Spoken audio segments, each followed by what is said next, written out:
From mental slavery to empire liberation, the ultimate emperor's transformation, let me ask you something that will fundamentally expose the cage you didn't even know you were in. What if I told you that right now, at this very moment, you are living as a mental slave, not to any visible master, but to invisible chains that were forged in your mind before you were old enough to question them? What if I told you that every limitation you accept, every dream you abandon, every time you say, I can't, or it's impossible, you're not expressing truth, you're repeating the programming of mental slavery that was designed to keep emperors from discovering their true power. Tonight, you're going to witness the complete transformation from mental slavery to empire liberation, the ultimate revolution that turns psychological prisoners into unstoppable emperors. And once you understand these invisible chains and how to break them forever, you'll never again accept limitations that were never yours to begin with. But first, let me take you inside the moment when one man recognized his mental chains and began the rebellion that would liberate millions. The prison without bars. It was 1883, and Napoleon Hill was sitting in a one-room shack watching his father count and recount the few coins that represented their family's entire wealth. At 19 years old, Hill was trapped in what he would later call mental slavery, a psychological prison so complete, so invisible that he didn't even know he was imprisoned. Hill had accepted that poverty was his natural state. He believed that success belonged to other people, those born with advantages, connections, or luck that he would never possess. He had internalized the mental chains of limitation so completely that he couldn't even imagine a different reality. But that night, something extraordinary happened. As Hill watched his father's despair, he suddenly recognized the invisible cage they were both living in. The bars weren't made of steel, they were made of beliefs. The locks weren't physical, they were psychological. The prison wasn't external, it was mental. Hill realized that he wasn't poor because of his circumstances. He was poor because of his consciousness. He wasn't limited by his environment. He was limited by his assumptions. He wasn't trapped by external forces. He was trapped by internal programming that told him who he was supposed to be and what he was supposed to accept. That recognition became the first crack in the prison walls, the beginning of a liberation that would eventually free not just Hill himself, but millions of people who would learn the principles he discovered through his transformation from mental slave to empire builder. The anatomy of mental slavery. Through his 20-year study of successful people, Hill discovered that mental slavery operates through 5 invisible chains that most people never recognize. Chain 1, the acceptance chain. This is the chain of believing that your current circumstances define your permanent possibility. Mental slaves accept their current reality as their ultimate reality. They think thoughts like, this is just how life is for people like me. I wasn't born for greatness. Success is for other people. I should be grateful for what I have. Hill discovered that every empire builder broken the acceptance chain by refusing to believe that their starting point determined their destination. Andrew Carnegie didn't accept poverty as permanent. Henry Ford didn't accept that automobiles were impossible. Thomas Edison didn't accept that electric light couldn't be created. Chain 2, the permission chain. This is the chain of believing that you need external authority to pursue your dreams, make changes, or build something extraordinary. Mental slaves wait for permission to give me a chance. I need approval from others. Empire builders break the permission chain by understanding that permission to build an empire can only come from one source: yourself. No one gave Walt Disney permission to revolutionize entertainment. No one gave Steve Jobs permission to transform technology. No one gave Oprah Winfrey permission to build a media empire. Chain 3, the scarcity chain. This is the chain of believing that resources, opportunities, and success are limited, that someone else's victory means your defeat. Mental slaves think in terms of scarcity. There's not enough opportunity to go around. Rich people took all the good chances. I'm too late to succeed. If I win, someone else has to lose. Empire builders shatter the scarcity chain by operating from abundance consciousness, understanding that wealth, opportunity, and success can be created infinite. When Henry Ford mass-produced automobiles, he didn't take opportunity away from others. He created entirely new industries and millions of jobs. Chain 4, the safety chain.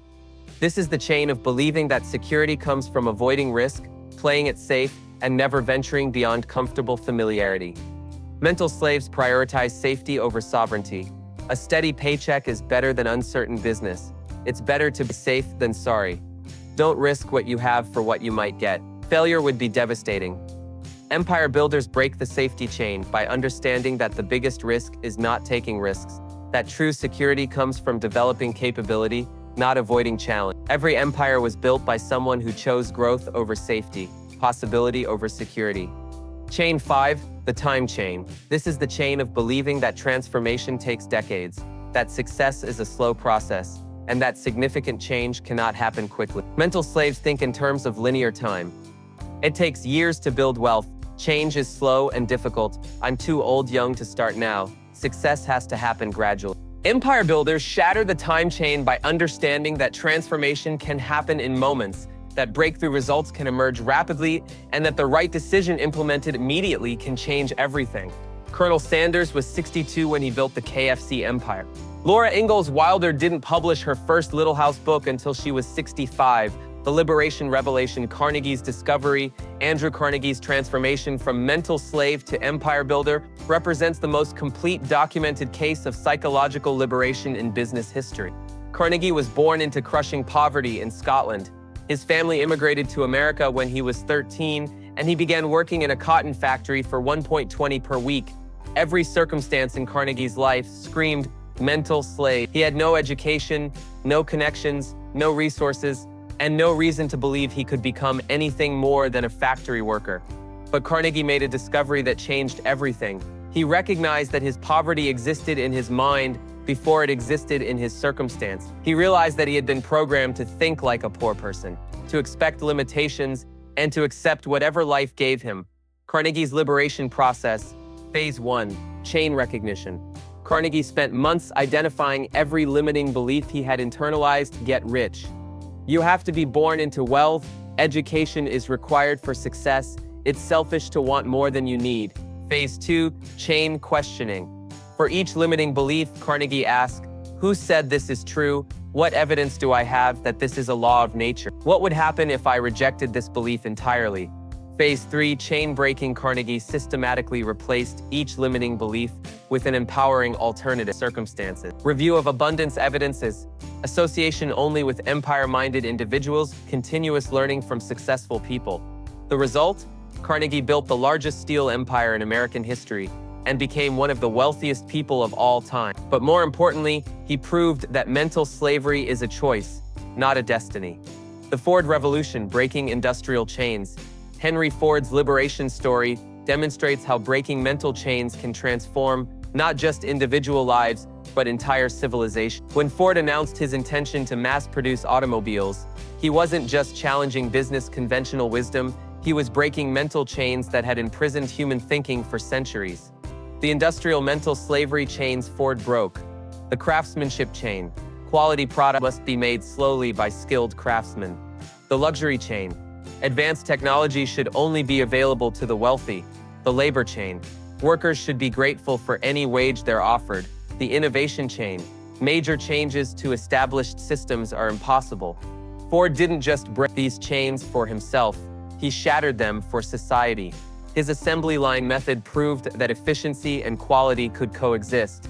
His $5 a day wage proved that paying workers well created more prosperity for everyone. His mass production proved that advanced technology could be democratized. But Ford's most important liberation was personal.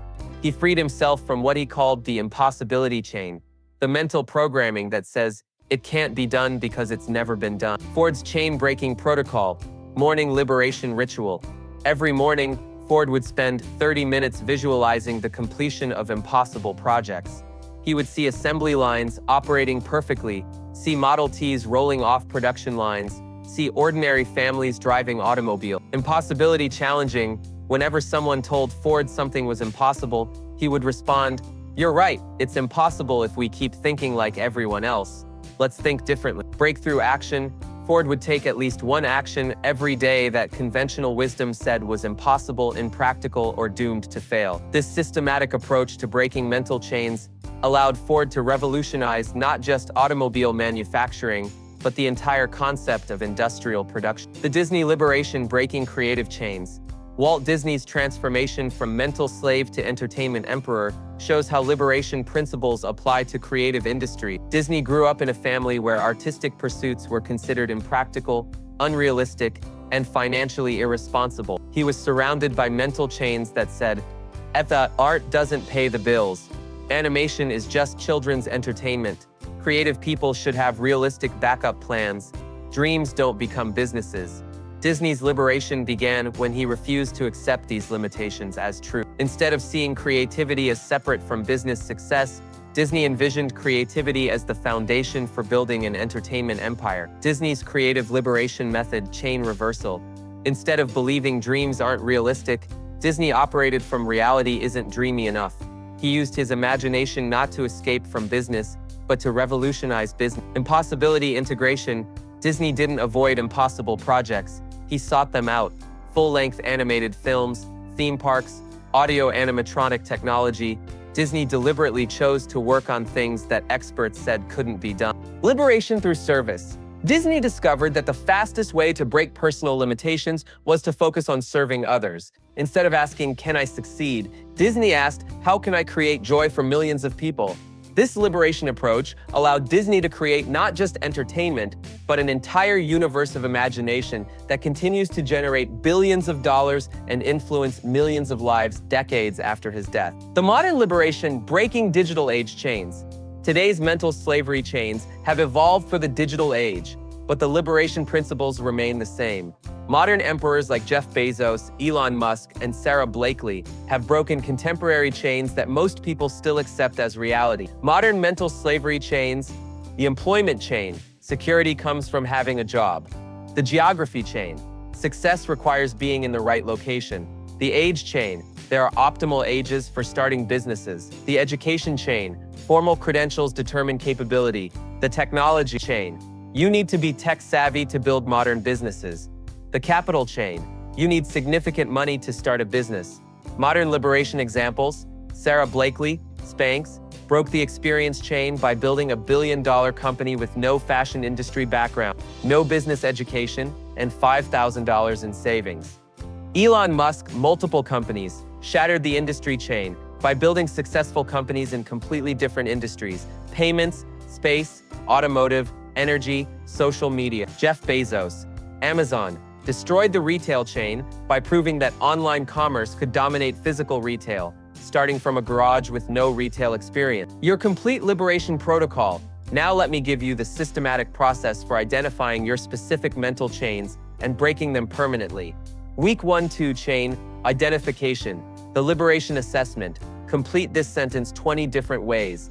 I can't build an empire because I don't have enough education, I don't have enough money, I'm too young, old, I don't have connections, my family doesn't support me, I don't know how, I'm not smart enough, I don't have time, it's too risky, people like me don't succeed. Each completion represents a mental chain that's preventing your liberation. Chain documentation. For each identified chain, write, how has this chain limited my actions? Week 3-4, chain questioning. The authority challenge. For each mental chain, ask, "Ik, who says this is true? Ik, what authority do they have over my life? What would happen if I completely rejected this belief? What would I attempt if this limitation didn't exist?" The evidence examination. Research examples of people who have succeeded despite having the same limitations you believe you have. Your age who achieved extraordinary results. People from similar backgrounds who broke free. Week 5-6, chain breaking. Liberation declarations. For each mental chain, you've identified a liberation declaration. Chain, I can't build an empire because I don't have enough education. Liberation, empire builders create value through intelligence, creativity, and persistence, qualities that come from thinking, not from classrooms. Chain, I can't succeed because I don't have money. Liberation, every great fortune was built by someone who started with more ideas than money. Breakthrough actions, take specific actions that directly contradict your mental chain. Start a business this week.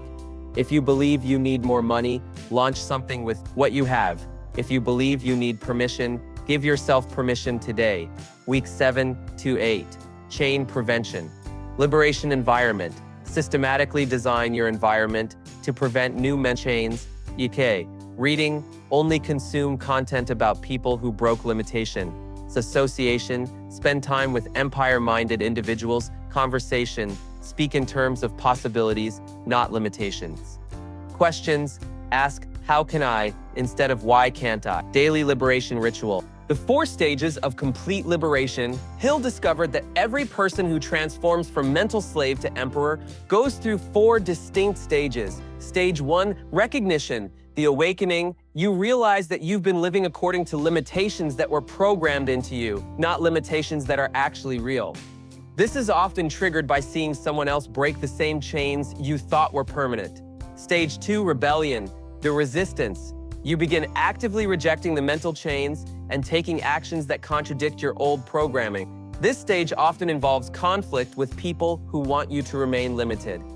Stage 3, revolution, the transformation. You systematically replace limiting beliefs with empowering ones and develop new patterns of thinking and acting. Your identity shifts from victim to victor, from slave to sovereign. Stage 4, reign, the empire. You operate naturally from liberation consciousness, automatically rejecting limitations and creating possibility. You help others break their chains because you remember the prison and value the freedom. The liberation laws of empire building. Through studying hundreds of liberation stories, Hill identified 5 laws that govern the transformation from mental slavery to empire liberation. Law 1, the law of chain consciousness. You cannot break chains, you cannot. Liberation begins with recognizing the invisible limitations you've accepted as reality. Law 2, the law of authority, rejection. Mental chains are maintained by accepting external authority over your internal possibilities. Liberation requires reclaiming authority over your own potential. Law 3, the law of evidence creation. Breaking mental chains requires creating evidence that contradicts limiting beliefs. Small actions that contradict limitations build confidence for larger liberation. Law 4, the law of environmental liberation. Mental chains are reinforced by environments that support limitation. Complete liberation requires designing environments that reinforce possibility. Law 5, the law of liberation service. The fastest way to complete your own liberation is to help others break their chains. Teaching liberation principles solidifies your own freedom. Your empire liberation revolution. And now we come to the moment of ultimate choice. You've discovered the invisible prison that has kept you from building the empire you were born to rule. You've seen how every great emperor in history has broken the same mental chains that have been binding you. The question isn't whether liberation is possible. Every success story in human history proves that mental chains can be broken. The question is, will you choose to remain a mental slave, or will you begin your rebellion today? Most people will hear about mental slavery and think it's interesting. Some will recognize their chains, but will find excuses to keep wearing them because familiarity feels safer than freedom. A few will begin the systematic process of liberation and will discover that the prison was always unlocked. They just needed to walk through the door. Which group will you join? Remember, every limitation you accept is a choice. Every chain you wear is voluntary. Every prison you live in exists in your mind before it exists in your world. The emperors of history weren't born free. They chose liberation. Carnegie wasn't born to build steel empires. He broke the chains that said poor Scottish immigrants couldn't build wealth. Ford wasn't born to revolutionize transportation. He shattered the limitations that said complex technology couldn't be mass-produced. Your mental chains are not permanent features of reality. They're temporary programming that can be changed, rejected, and replaced with empire-building consciousness. The revolution begins in your mind. The empire follows in your life. Your liberation declaration. If this message has awakened the emperor within you, if you're ready to break the mental chains that have kept you imprisoned in limitation, if you're finally ready to transform from mental slave to empire ruler, then I need you to make your liberation declaration right now. Don't wait for permission. Don't wait for the perfect moment. Don't wait until you feel ready. Liberation begins with a decision, and that decision must be made now. Like this video, if you're ready to break your mental chains forever. Subscribe to this channel if you want to join an army of liberated emperors who refuse to accept limitation. Comment below and declare, I break the chains. I reject the prison. I claim my empire.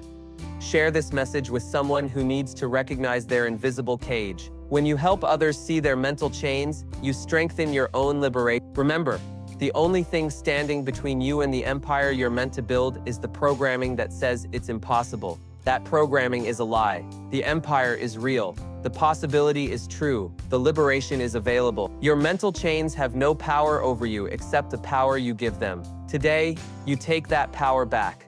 Today, you stop being a mental slave. Today, you begin your reign as an emperor. Break the chains. Reject the limitations. Claim your empire. Your liberation starts now.